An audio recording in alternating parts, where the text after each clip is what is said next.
शिवसेनेच्या बालेकिल्ल्यात आलोय.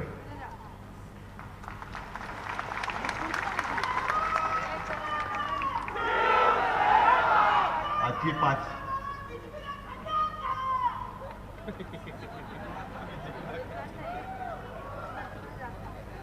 मनामनातली भावना असते. मला वाटतं ही खरी मन की बात आहे. आजची 5 तारीख संपलेली आहे आणि जेमतेम 15-16 दिवस राहिलेत आता. सगळीकडे भगवं तुफान, भगवं वादळ, भगवा झंझावात आपल्याला सर्वांना स्पष्ट दिसतोय. विजय तर नक्कीच आहे, त्याच्याबद्दल माझ्या मनामध्ये पूर्ण खात्री आहेच. पण या 15 दिवसात कधीतरी तुम्हाला मित्रों, भाई और बहनों, ये चाहिए की नहीं चाहिए वगैरे वगैरे काहीतरी ऐकायला येईल. या कारणाने ऐकलं नाही तरी चालेल, पण ऐकलं तर या कारणाने सोडून द्यायचं. आत्ता घोषणा जोरदार झाल्या आणि घोषणा देताना एक शब्द माझ्या कानामध्ये आला, मी मुंबईकर. आता काही जणांना सांगावं लागतं की मीच खरा मुंबईकर. म्हणजे तुमची मुंबईची आणि मुंबईला तुमची ओळखच नाहीये, म्हणून तुम्हाला लावावं लागतं की मी खरा मुंबईकर, मी खरा मुंबईकर, मी खरा मुंबईकर. पण मुंबईचं आणि शिवसैनिकाचं जे नातं आहे, रक्ताचं नातं मी म्हणेन, ते दुसरा कोणताही पक्ष आज तक स्थापन करू शकलेलं नाही, निर्माण करू शकलेलं नाही. आणि आम्हाला सांगावं लागत नाही आम्ही कोण आहोत. ते आम्ही आहोत ते आहोतच. या मातीमध्ये जन्मलेली आम्ही माणसं आहोत, मुंबईकर आहोत, मराठी आहोत. महाराष्ट्रामध्ये मराठी, देशामध्ये हिंदू हे आहोतच. त्याच्यामुळे आम्हाला वेगळी ओळख करून देण्यासाठी होर्डिंग नाही लावावं लागत. मी कोण म्हणून एक आहे नुसता असं आम्हाला काही लागत नाही. प्रचाराची सुरुवात झालेली आहे. काल आपला दणक्यात शुभारंभ झाला. आज सुद्धा तसाच दणक्यामध्ये हा आपला मेळावा होतोय, सभा होतोय. प्रत्येकाची एक पद्धत असते. काल मी गिरगावमध्ये शुभारंभाचा नारळ आदित्यने वाढवला आणि झाली सुरुवात. आज काही जण हुतात्मा चौकात गेले आणि शपथ वगैरे घेतली म्हणतात. पारदर्शकता, मी सुद्धा वाट बघते की पारदर्शकता कधी येते त्यांच्यामध्ये. कॅबिनेटच्या मीटिंग तर मला वाटतं गेल्या 1-2 तर रद्द झाल्यात, ह्या उद्या परवा सुद्धा होणार नाहीयेत. पण मी जो एक पारदर्शकतेचा मुद्दा मांडलेला आहे त्याची मी वाट बघतोय आणि आपल्या साक्षीने पुन्हा एकदा त्याची मागणी करतोय की आम्हाला पारदर्शकता शिकवू नका. केंद्र सरकारने तो रिपोर्ट दिलेलाच आहे. ते जाडजूड बाड जे माझ्या आता गाडीत पण आहे, कोणाला यावं त्यांनी यावं आणि पाहावं. हा काही रिपोर्ट मी लिहिलेला नाही. आणि पारदर्शक सगळं वरपासून खालपर्यंत कारभार म्हटल्यानंतर केंद्र सरकारने तो रिपोर्ट केलेला आहे. आपला काय वशिला वगैरे तिकडे लागत नाही, कारण वशिला जर का असता तर युती तुटली असती काय? जर केंद्रात वशिला असता आपला तर युतीच तुटली नसती. पण केंद्र सरकारने त्यांच्या एखाद्या खात्याने तो रिपोर्ट तयार केला आणि म्हणून मुंबई महापालिकेत पुन्हा एकदा शपथपूर्वक पारदर्शक वगैरे नाही, आमचा पारदर्शक कारभार आहेच. त्याचं नाही म्हटलं तरी कौतुक तुम्हाला नाही दिसलं तरी तुमच्या वरच्या मायबापाने दिसलेलं आहे. पण मी जी मागणी केलेली आहे की जशी पारदर्शकता आमच्या मुंबई महानगरपालिकेत आहे तशी पारदर्शकता राज्य सरकारच्या कारभारात मला पाहिजे. या पुढची जी काही कॅबिनेटची बैठक होईल त्या बैठकीमध्ये, मंत्रिमंडळाच्या बैठकीत मी सातत्याने बोललो की राज्यमंत्री पाहिजेत, विरोधी पक्षनेता पाहिजे, प्रेस पाहिजे आणि लोकायुक्त सुद्धा पाहिजे. तर त्याला मी म्हणेन की पारदर्शकता नुसतं दुसऱ्या सांगे ब्रह्मज्ञान नको, स्वतः सुद्धा अंमलात आणलीत.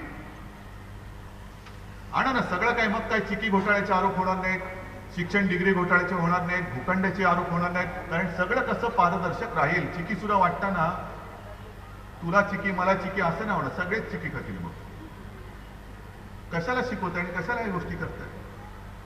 पण एक बरं झालं की संयुक्त महाराष्ट्राच्या त्या लढ्यामध्ये जे हुतात्मे झाले, ज्यांनी म्हणजे ही मुंबई मिळवण्यासाठी, मुंबई महाराष्ट्राला अशी तशी मिळाली नाही, ती रक्त सांडून मिळवावी लागली. हे तुम्हाला या निमित्ताने तिकडे जावं लागलं आणि म्हणून कळलं. हे सुद्धा फार मोठं काम या निवडणुकीने केलेलं आहे, फार मोठं काम झालेलं आहे. आणि जर त्या हुतात्म्यांना वंदन करून शपथ घ्यायची असेल तर माझी तयारी आहे, माझ्या सर्व शिवसैनिकांची तयारी आहे. चला उद्या जाऊया आपण आणि हुतात्म्यांना साक्ष ठेवून, हुतात्म्यांना वंदन करून सगळेजण आपण शपथ घेऊया की मुंबईची जबाबदारी आम्ही घेतलेली आहेच, पण महाराष्ट्राचा 1 इंच तुकडा आम्ही तोडू देणार नाही, आम्ही तुटू देणार नाही, ही शपथ खरी तिकडे घ्यायला पाहिजे. जो महाराष्ट्र आहे विदर्भासह तो संयुक्त महाराष्ट्र तो अखंड ठेवू, ही शपथ माझी घ्यायची तयारी आहे. आज जे कोणी तिकडे गेले आणि जे काही थोताण करून आले त्यांच्यात हिंमत असेल तर त्यांनी ते करून दाखवावं. अखंड महाराष्ट्राची शपथ घ्या ना. कारभार तर चांगला चाललेलाच आहे, पण ज्या हुतात्म्याने आपण नेहमी असं म्हणतो 105 हुतात्मे 105 हुतात्मे, खरं 105 हुतात्मे नाहीत, त्याहून कितीतरी जास्त हुतात्मे. मी अनेकदा सांगितलेलं आहे की त्या काळामध्ये ती एक परदेशी पत्रकार आली होती, ताया झेंकिन नाव तिचं. तिने एक पुस्तक लिहिलंय, ते पुस्तक सुद्धा माझ्याकडे, आणि त्या पुस्तकात तिने म्हटलेलं आहे की ज्या वेळेला अंधाधुंद गोळीबार झाला, एक साधा पोरगा 18-20 वर्षाचा असाच आपल्या इकडे कुठे उभा होता, त्या जिथे राहत होता तिकडे, आणि त्यावेळेला अंधाधुंद गोळीबार करत पोलिसांची गाडी गेली.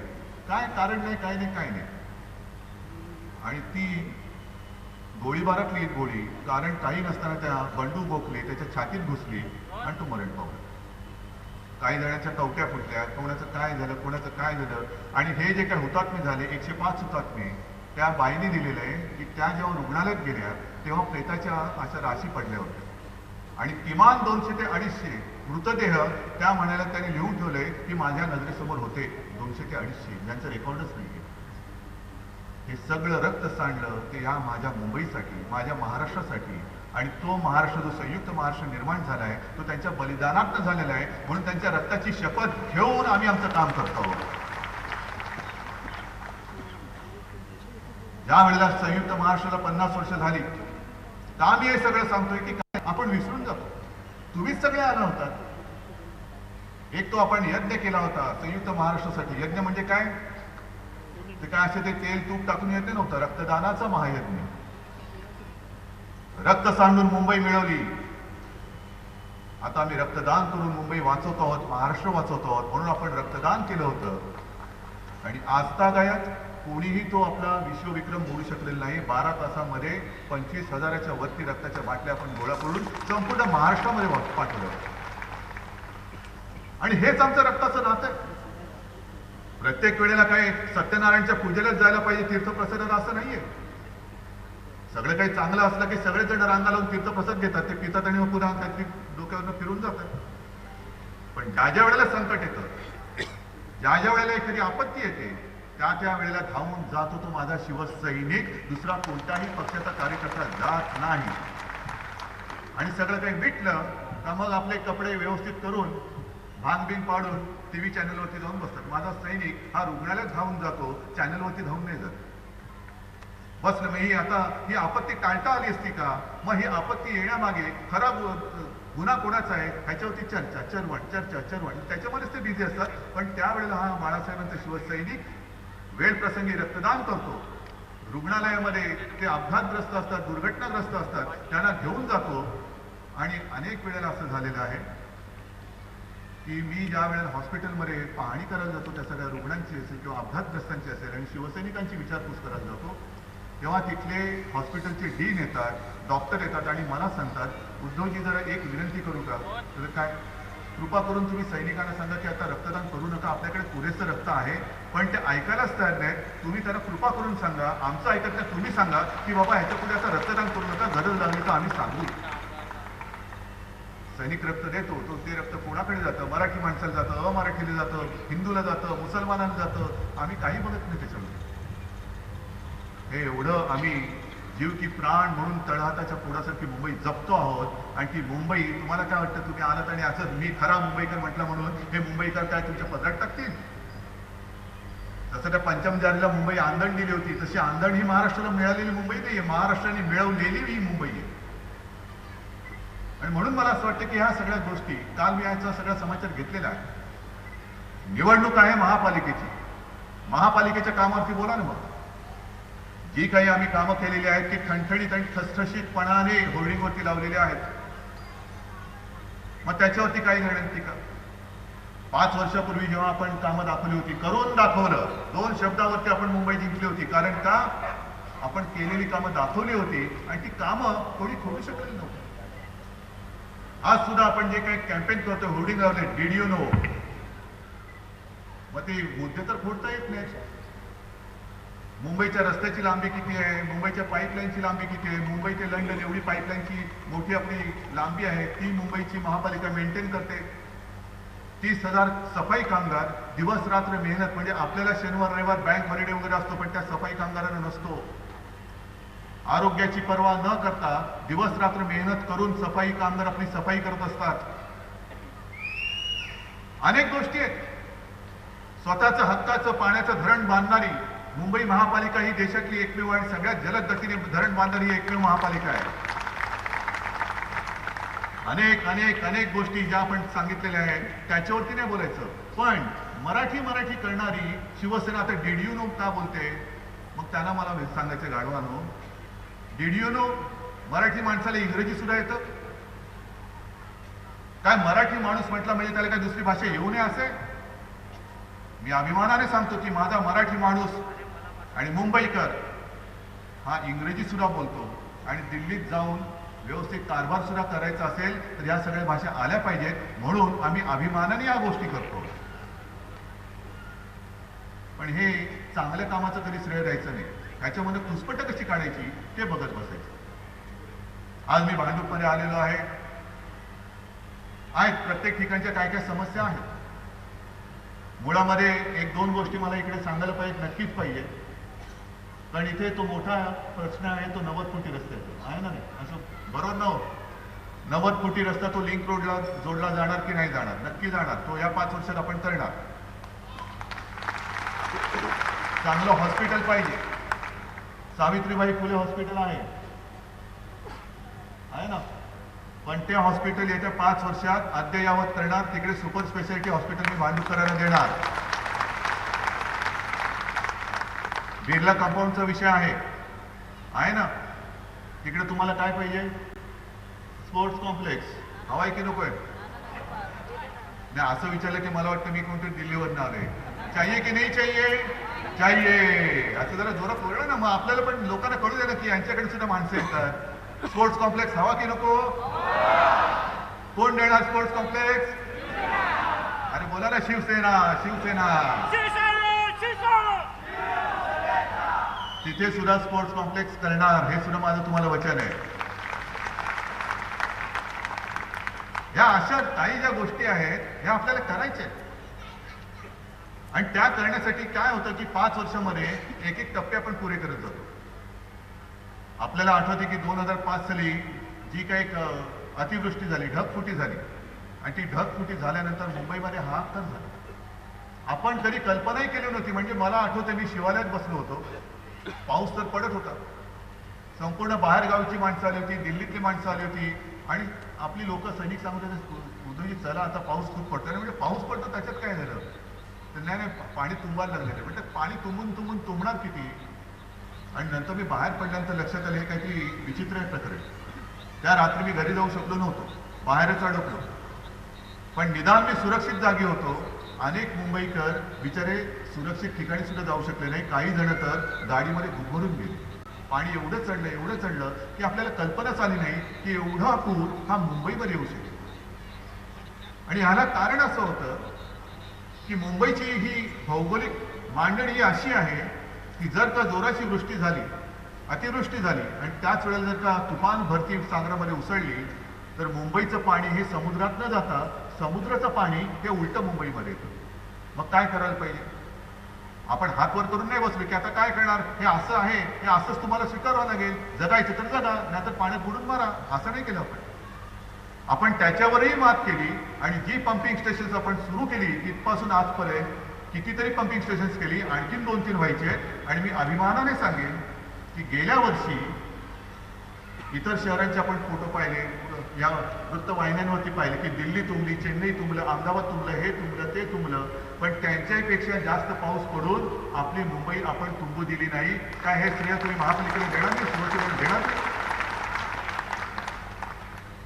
त्याच्या आधी गेले 2-4 वर्ष दुष्काळ म्हणजे दुष्काळ, भीषण दुष्काळ. त्या दुष्काळामध्ये सुद्धा आपण शिवजल क्रांतीची कामं मराठवाड्यामध्ये केली. अनेक ठिकाणी घरातली लग्न कार्यही रखडली, कारण दुष्काळामागून दुष्काळ, डोक्यावरती कर्जाचा डोंगर, आणि कर्जाचा डोंगर एकदा डोक्यावरती आल्यानंतर घरातली लग्न कार्य सगळी आणली. ती लग्न कार्य सुद्धा शिवसेना प्रमुखांच्या नावाने आपण ती योजना आणली आणि त्या घराघरामध्ये आपण जवळपास 1001 मुला मुलींची शिवसेनेनी मंगल कार्य करून दिली. पाण्यासाठी वणवण, पाणी कुठे मिळत नव्हतं. आपल्या राज्यातल्या अनेक शहरांमध्ये 1 दिवसाआड पाणी पुरवठा, 2 दिवसाआड पाणी पुरवठा, 4 दिवसाआड पाणी पुरवठा, पण सगळीकडे पाण्याची भीषण टंचाई असताना आपल्या शिवसेनेच्या महापालिकेने, मुंबई महापालिकेने जे शिवसेना प्रमुख जलाशय बांधलं मध्य वैतरणावरती, त्याच्यामुळे मुंबईकरांना पाणी आपण कमी पडू दिलं नाही. काय ह्याचं कौतुक करण्याचं एक मोठं मन तुमच्याकडे नाही? स्वतःचं धरण बांधणारी ही पहिली महापालिका, हक्काचं धरण, स्वतःच्या पाण्याचं धरण, नागरिकांसाठी पाणी. पण कामं कशी अडतात? हे आज जे काही सगळे उठवळे आलेले आहेत ना, मी खरा मुंबईकर, मी खरा मुंबईकर, त्यांना मला सांगायचंय की जो आम्ही सागरी महामार्ग आखतो आहोत, कोस्टल रोड, राज्यात आणि केंद्रात सरकार तुमचं आहे, म्हणजे आम्ही नावाला आहोत, पण तो कोस्टल रोड मुंबई महापालिका करणार. कधी करणार? मध्य वैतरणा धरण जे आहे ते 3.5 वर्षामध्ये मुंबई महापालिकेने बांधलं. सगळ्यात जलद गतीने बांधण्यात आलेलं हे 9वं काम आहे जगामधलं. 3.5 वर्षामध्ये महापालिकेने धरण बांधलं, पण परवानगीला 10 वर्ष लागली. 10 वर्ष परवानगी. कोस्टल रोड किती वर्ष आम्ही सांगतो, किती वर्ष आम्ही मागतो आहोत, पण अजूनही केंद्राची त्याला मंजुरी मिळालेली नाहीये. कधी तुमची मंजुरी येणार आणि कधी आम्ही हे काम करणार? आमच्यावरती आरोप जरूर करा, जिथे आम्ही चुकलो असो जरूर आरोप करा, पण स्वतःच्या बुडाखाली तुम्ही दडून काय ठेवलेलं आहे ते पहिले जनतेला सांगा आणि मग आमच्यावरती आरोप करा. तेवढी पारदर्शकता दाखवा ना. कोस्टल रोडला अजून परवानगी मिळालेली नाहीये. तसंच शिवसेना प्रमुख जलाशय जे बांधलेलं आहे त्याच्यात माझं वचन आहे 2007 साली दिलेलं की मुंबई महापालिका स्वतःचं धरण बांधताना स्वतःचं वीज निर्मिती केंद्र सुद्धा बांधेल आणि मुंबईकरांसाठी वीज निर्मिती करेल. हे माझं वचन आहे, मी विसरलेलो नाही. पण ते वीज निर्मिती केंद्र हे अडवून ठेवलेले, संपूर्ण तयारी आहे. पहिल्या सरकारने काय केलं? मुंबई महापालिकेला धाब्यावरती बसून परस्पर ते केंद्र देऊन टाकण्याचा घाट घातला. ते अडवलं आपण. मधल्या काळात आपलं सरकार आलं आणि सरकार आल्यानंतर मी स्वतः मुख्यमंत्र्यांनी सांगितलं, किंबहुना त्या मध्य वैतरणाचं जेव्हा नामकरण होत होतं तेव्हा मुख्यमंत्र्यांनी सांगितलं की हे वीज निर्मिती केंद्र आहे ती मी लवकरात लवकर मंजूर करून देईन. झालं त्याला 6 महिने होत आले, 8 महिने होत आले, अजूनही फाईल हलत नाही. वीज निर्मिती केंद्र कोणाचे तुम्ही साठवलोटक करून कशासाठी ती फाईल अडवलेली आहे हे पहिलं पारदर्शकपणाने सांगा. मुंबईकरांना कळू द्या की मुंबई महापालिकेचं वीज निर्मिती केंद्र जे तुम्ही अडवून ठेवले ते कोणासाठी अडवून ठेवले आणि कोणी अडवलेलं आहे ते पहिले लोकांना कळू द्या. तंगड्यात घालत तुम्ही काम करायचं नाही, आम्ही काम करायचं नाही, आणि म्हणून मी ठरवलं की आता याच्या पुढे युती नको, अजिबात नको. मी जो काय आहे माझी ही ताकद पुरेशी आहे आणि मी स्वतः व्यवस्थित चालत जाईल. किती काळ पांगुळ गाड्यामध्ये बसायचं आपलं? युती काय हुतू तो युती करत जायचं. तू मग काय तू व्हायला लागतं मग ते. पण ही सगळी जी काही कामं आपण केलेली आहेत ही कामं केल्यानंतर येत्या 5 वर्षात जी कामं आपण करणार आहोत हे तुम्हाला सगळ्यांना मी खास सांगतोय. कारण वचनं देण्याचा सुद्धा एक अधिकार असतो, वचनं द्यायला सुद्धा एक लोकांचा विश्वास कमवावा लागतो, मिळवावा लागतो. तो शिवसेनेने कमवलाय, दुसऱ्या कोणी कमवलेला नाहीये. नाहीतर गेल्या वर्षीचीच पुन्हा पुढे चालू आहेत. काही त्यातल्या योजना मी मुद्दामून ठेवलेल्या आहेत, कारण त्या मंजुरी विना अडकलेल्या आहेत. जसं तुम्हाला मी सांगितलं की बिर्ला कंपाऊंडचं त्याच्यावरती सुद्धा नेव्हीचं ऑब्जेक्शन आहे. का अडला ते स्पोर्ट्स कॉम्प्लेक्स? नेव्हीचं ऑब्जेक्शन आहे. आता ते ऑब्जेक्शन उडाल्यानंतर आपण महापालिका तिकडे स्पोर्ट्स कॉम्प्लेक्स करणार, बिर्ला कंपाऊंडमध्ये करणार. पण ह्या ज्या काही बारीक सारीक गोष्टी असतात त्या आपल्याला कळत नाहीत आणि त्या कळत नसल्यामुळे मग बाकीचे येऊन आपल्यावरती जे आरोप करतात आपल्याला असं वाटतं की अरे हेच खरंय. ठीक आहे, जी कामं आपण करतो आहोत, जी कामं केलेली आहेत ती मुंबई महापालिकेच्या अखत्यारीतली आहेत. आणि म्हणून पुढच्या 5 वर्षात काय करणार? सर्वसामान्य मुंबईकर, मला कल्पना आहे तो काय मोठ्या फ्लॅटमध्ये राहत नाही, तो साधारणतः 500 फुटाच्या घरात राहतो. बरोबर ना रे? बरोबर का चूक? मालमत्ता कर जास्त आहे की नाही? आणि तो कर, मालमत्ता कर, मी शिवसेनेची महापालिकेत सत्ता तुमच्या आशीर्वादाने आल्यानंतर तो मी रद्द करणार. अनेक गोरगरीब आहेत, त्यांना अजूनही म्हणजे सरकारच्या योजना अनेक आहेत. ते बीपीएल कार्ड असेल, आणखी कार्ड कुठलं असेल, त्या योजनेअंतर्गत आरोग्य सुविधा मिळतात, आरोग्य सेवा मिळतात. पण तरी देखील खास करून मध्यमवर्गीय आणि आणखीनही गरिबांचा एक मोठा वर्ग आहे की ते कोणत्याही योजनेअंतर्गत येत नाही. त्यांच्यासाठी खास शिवसेना प्रमुखांच्या नावाने जी आरोग्य कवच योजना आपण आणतोय त्याच्यात तुम्हाला सगळ्यांना ते येतात त्यांना आरोग्य सेवा सुद्धा, ट्रीटमेंट सुद्धा मोफत आपण करणार आहोत. खूप विद्यार्थी आहेत. गेल्या वर्षीची बातमी तुमच्या सगळ्यांच्या लक्षात असेल. मराठवाड्यामधली ती एक विद्यार्थिनी होती, स्वाती पिटले. आपण नुसतं काय करतो की येता जाताना गाडीवरती वाचत असतो, समोर ट्रक चाललेला असतो, पाठीकडे गाडी असते आणि आपण वाचत असतो, बुरी नजर वाले तेरा मुंह काला. हे खरं तर मुंबईवरती मला लिहावंच वाटते, बुरी नजर वाले तेरा मुंह काला, कारण अनेकांची बुरी नजर मुंबईवरती आहे, ते सोडा. पण दुसरं असतं, मुलगी शिकली प्रगती झाली. मुलगी शिकली प्रगती झाली, पण मुलगी खरोखर शिकू शकते का? शिकण्याची इच्छा आहे, शिकण्याची जिद्द आहे, पण शाळेपर्यंत जाण्याचे, कॉलेजपर्यंत जाण्याचे पैसे तिच्याकडे आहेत का?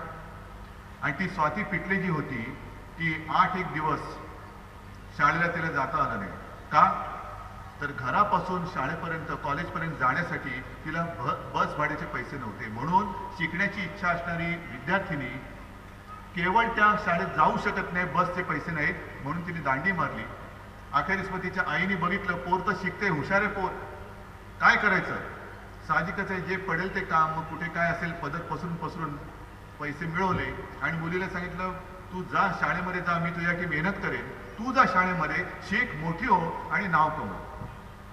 आणि त्या मुलीने विचार केला की मी आज तर शाळेत जाईन, पण आज माझ्या आईने कसा बसा पैसे इथून तिथून उधारीने आणलेले, पुन्हा 4 दिवसांनी काय करणार, त्याच्यानंतर काय करणार?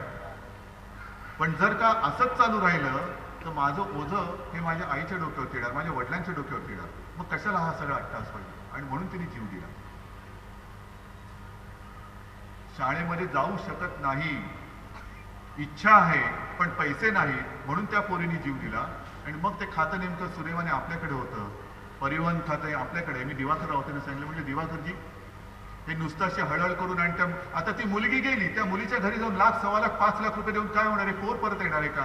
मुलगी परत मिळणार आहे का? नाही. एक आशा मेली, संपूर्ण त्यांची जी काही जिद्द होती ती गेल्यानंतर मेलेल्या आशाला पैसेने तुम्ही काय करणार?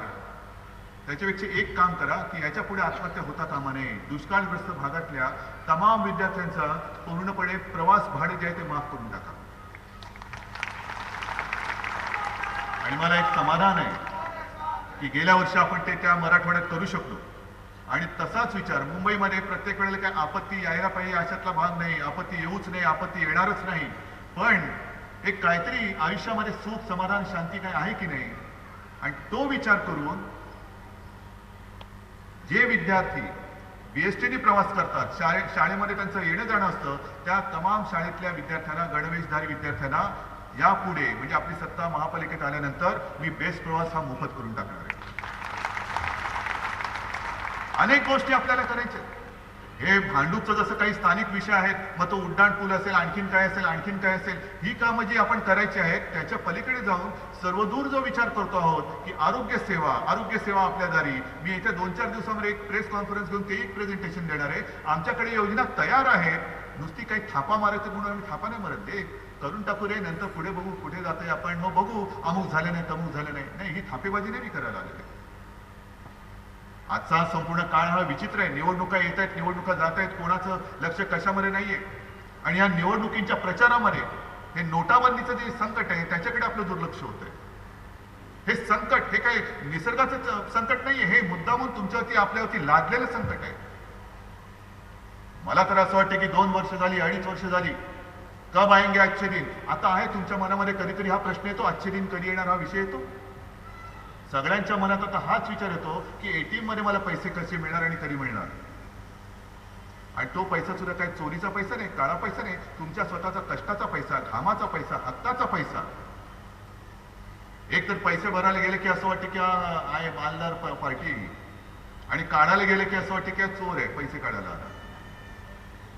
पहिल्यांदा एक समज झाला गोरगरिबांमध्ये, आपली म्हणजे साधी सुधी जी माणसं आहेत, घरकाम करणारी असतील, साधी असतील, मोलमजुरी करणारी माणसं असतील, त्यांच्या मनात एक असा विचार आला की झालं ते चांगलं झालं, या सगळ्या शेठ लोकांना बरोबर लाईनीला लावलं बघा मोदी बाबाने.